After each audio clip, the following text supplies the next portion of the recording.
So, when you're looking at things, media, TV shows, movies, music videos, how often do you think of the origins of these and what came together to make these kind of things?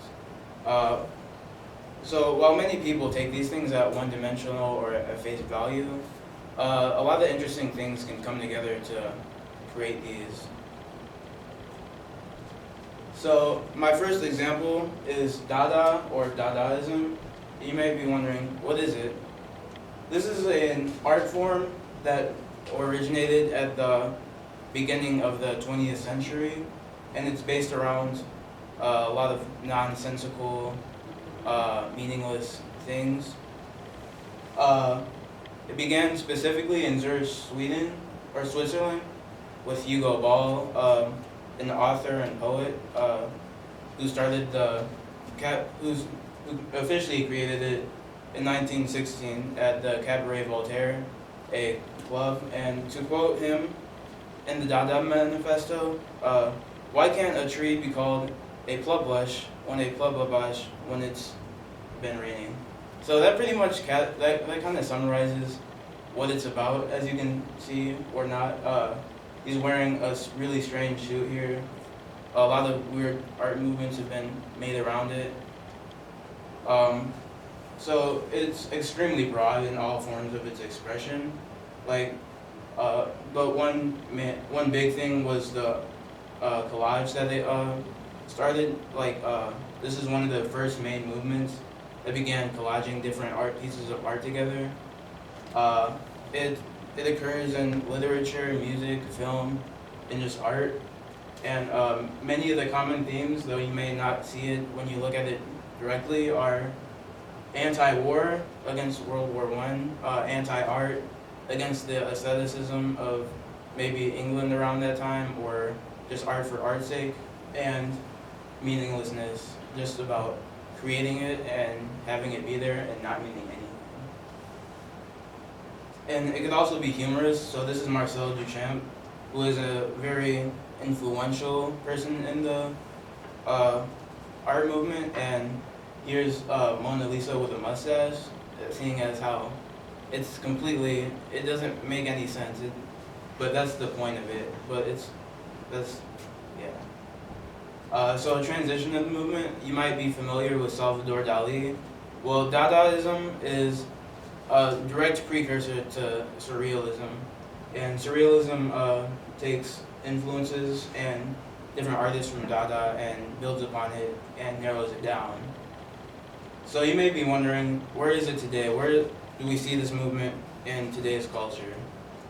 So one big thing I took notice of was vaporwave and in the internet culture and music culture.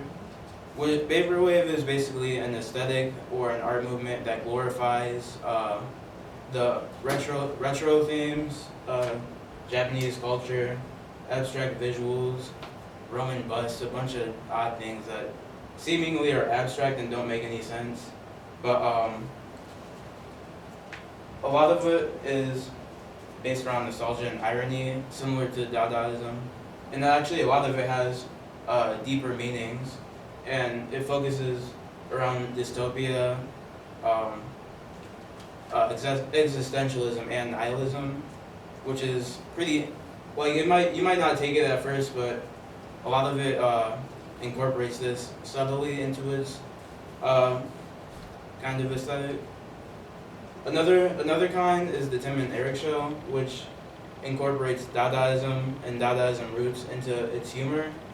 And if you aren't familiar with Tim and Eric Awesome Show, it's very strange. None of it very much makes sense, but they still use it in their comedy. And it's also similar in the Eric Andre Show. These are both on Adult Swim, which uses a lot of surreal humor, and those are two things that mainly take direct influence from Dadaism with their performance. So my next big art movement or aesthetic is Afrofuturism. Afrofuturism is a combination of Afrocentricity values and themes and aesthetic with combined with sci-fi elements, magic realism, and things of that nature. So the roots of the movement occurred with in the mid 70s with Sun Ra, who was a prolific jazz musician, a band leader, who had a lot of different themes about space travel, going to Jupiter and Saturn, a lot of weird stuff, and it started with his film slash album slash soundtrack, Space is the Place, where he travels to a different world and gets used to it, and then travels back to Earth to try and incorporate a black society in that world. It basically represents modern day black struggles throughout this filter of sci-fi and placing the African American culture in different places, in different settings. Another person who wasn't exactly confined to Afrofuturism was Michel Basquiat, who's an artist, more of a neo-expressionist, but he had a lot of different themes that incorporated Afrofuturism, and he directly influenced a lot of the artists that use it today. So in today's culture, Janelle Monae is an R&B, a popular R&B artist who actually uses a lot of Afrofuturism themes in her.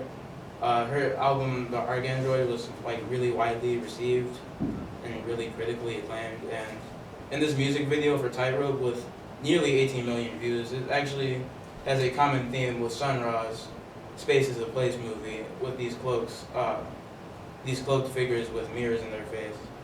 And these are both stemmed from a 1948 experimental film called Meshes of the Afternoon.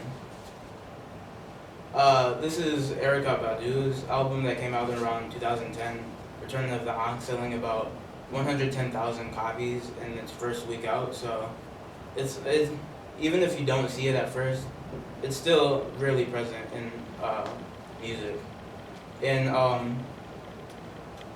In fashion, it's present as well, seeing as Michel Basquiat's work is portrayed a lot in fashion. It's displayed a lot in hip hop. It's displayed a lot in all over the place. And my main takeaway from this is that when you find art or things that you like today in today's society, looking deeper into them and seeing what the roots of the movement are that you like can actually give an extremely broad and diverse meaning to what you like. Because you can see where the artists are coming from who created that. Say like Janelle Monae's Tightrope video. I would never suspected they got its roots from an experimental jazz film made by Sun Ra, who believed he was from Saturn, or Michel Basquiat's Supreme Collection, which I didn't even know about until I researched it. Also, a lot of these art movements show a recurrence of history, the history repeating itself. So you might see all of the vaporwave culture, internet culture, surreal humor as a direct coping mechanism from today's struggles in society, like similar to Dadaism, where they were struggling with war, they were struggling with the aestheticism movement, and they were struggling with like just art for art's sake, and in vaporwave people are struggling with coping with their own existence, nihilism against, and a bunch of different things, and like a bunch of different wars going on, as well as Afrofuturism, which may be coming up again through African American issues throughout America, among like police brutality, the Black Lives Matter movement, and etc. So mainly what I want to take away is don't look at things at face value, look at the history of things, and look at the roots of them and where they came from, and that's how you will find deeper meaning in a lot of different places.